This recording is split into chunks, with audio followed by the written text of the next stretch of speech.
I was able to go again to Diamond Willow. We went 2 years ago, and it was a pleasure to go back. Um, I'm very grateful that I was able to go with a group of kids that I did. These three have also been before. And anyway, it was just a blessing to go with them. One of the best parts of the trip, of course, was spending time with the beautiful little girls that lived there. As they would come to camp each day, the workers, the youth that are there to help will be on the front porch waiting for them. As they come down the driveway, they're honking their horns on the vans, doing donuts. That was a little scary. Doing donuts, and then we would just cheer for them, yelling, giving them high fives. The first day, they were a little weirded out by that. But they were super excited that we were so excited to see them, and we didn't even know them, and they didn't know us. And they were all smiles. There were a couple that were kind of shy acting and not smiling yet, but then the next day they were. Within minutes of that very first day, they were holding our hands and climbing on our laps, climbing on our shoulders, just climbing on us in general. They really crave affection and attention, something they do not get at home all the time. This was one of our jobs, was to just love them. The other job was to share Jesus anytime that we could. This was during our Bible lessons when we taught them that Jesus loves them, how God's people work to care for each other. And then during meals that we served them and the snacks, during the fun activities, we had lots of fun things to do outside. You'll see a video of that in a little while.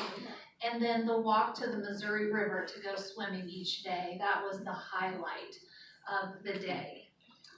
Diamond Willow is able to continue showing love to these little ones and Jesus to them.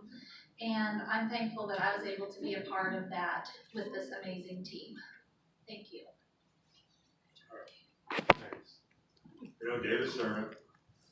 Most of you know I'm not very good with words, so bear with me. It was a really good trip. Like Jenny said, kids, they don't get any love from their parents. Going around, that second day we went around to invite them to, come to the thing. Seeing some of those houses and where they live, it's kind of heartbreaking. Most of the kids live with their grandmas or their aunties. The parents are off doing something else usually, or not around anymore, not alive anymore. Alcohol and drugs are just totally rampant.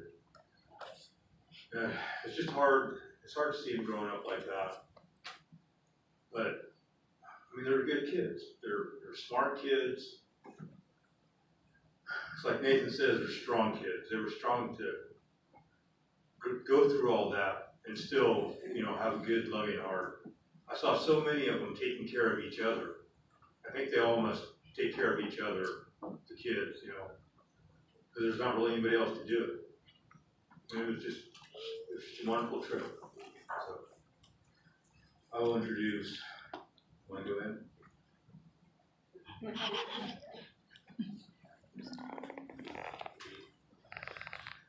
My name is Nathan Vincent, and this is my second time going to Diamond Willow, like they said. First time I went, I wasn't really sure about going. I was told that I might have to teach, which was kind of nerve-wracking for me, and which I eventually did last time. And then when I heard they were going again, I immediately wanted to sign up and go. I about didn't go. But I'm glad I did. The girls there, they are very strong. They go through a lot on a daily basis in their house. Anywhere they go, they're not treated in the best conditions. They are not well taken care of. They basically take care of themselves, whether it's from trying to feed themselves or the basic necessities. when they go to camp, it's like they put on a whole different face. It's a happy face, it's a loving face, and even though we know what's happening to them, they just basically forget all about it when they show up. They're focused on learning and loving and getting to know Jesus better. Hi, my name's Emily. All three of us were part of the group that went 2 years ago. So going back to Diamond Willow this year was so awesome, and it reminded me exactly how much I missed it. Just to clarify a couple things, Diamond Willow is located just outside of Fort Thompson, South Dakota, on the Sioux Reservation. Short walk from the river, which is where we did all of our swimming. We helped at the Chandemoaste Children's Camp with girls grades K through 2. Chandemoaste means good heart. One of the most difficult things we do is called canvassing, and we go out into the neighborhood and stop by houses and just ask if they want to come to camp.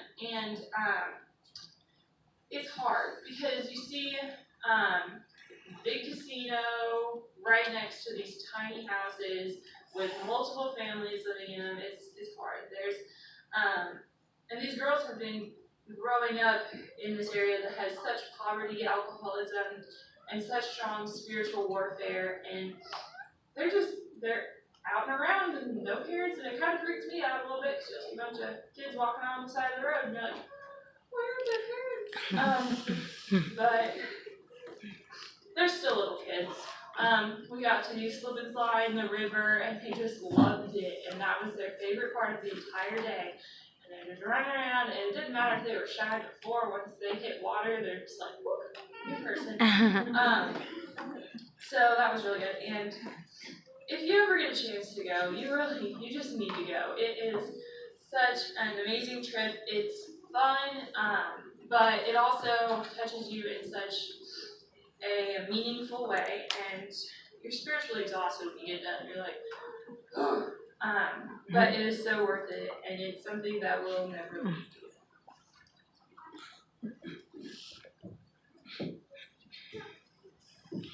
Well, as most of you guys may know me, Dalton Jones.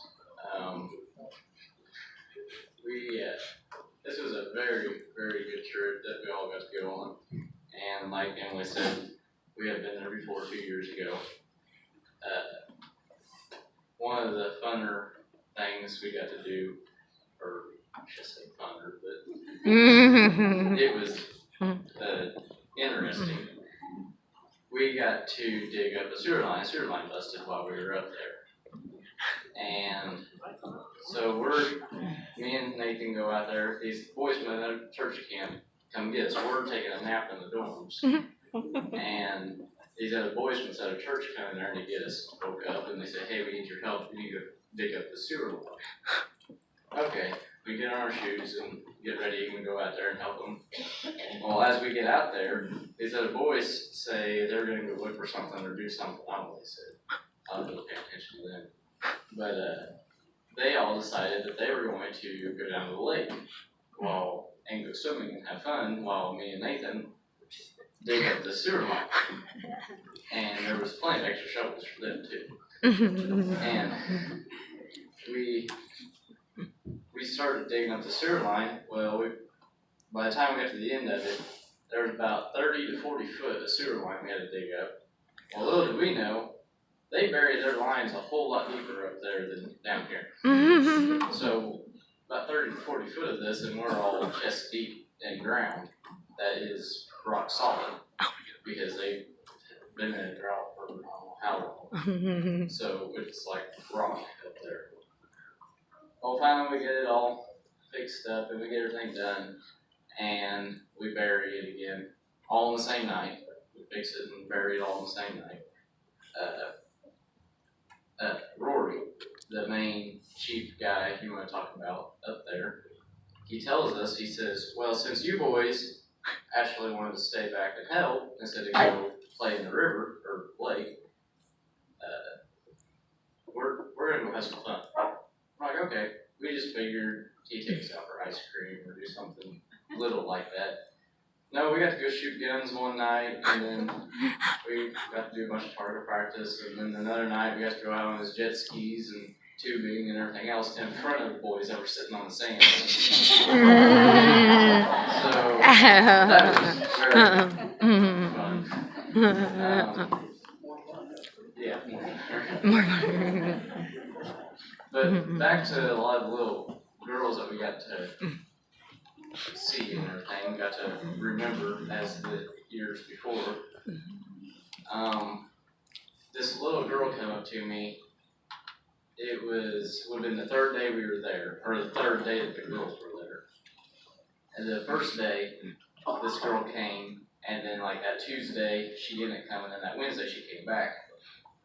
Well, she come walking up there to me. She was like during, I think, worship or something. And she says, I remember you.